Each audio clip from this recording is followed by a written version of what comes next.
একটু ধরো ধরো ধরো।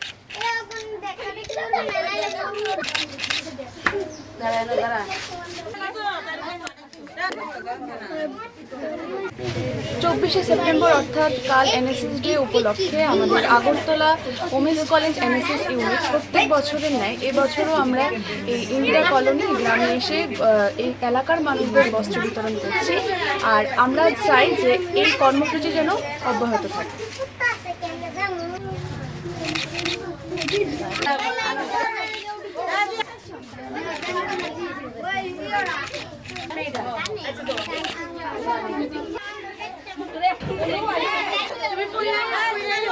আগামীকাল 24শে সেপ্টেম্বর NSS ডে, এই উপলক্ষে আমাদের উইমেন্স কলেজ NSS ইউনিট এই গ্রামটা আমরা দত্তক নিয়েছি কলেজ থেকে। এই গ্রামে আজকে আমরা সামনে শারদীয়া উৎসবও, এই জন্যে আমরা এই গ্রামে আজকে বস্ত্র বিতরণ এই অনুষ্ঠানটা করছি। আমাদের এই কর্মসূচিটা আগামী দিনেও অব্যাহত থাকবে। আমরা প্রতি বছরই এই কাজটা করে থাকি। আপনার পরিচয়? আমার নাম Rama Bhattacharya, NSS programme officer.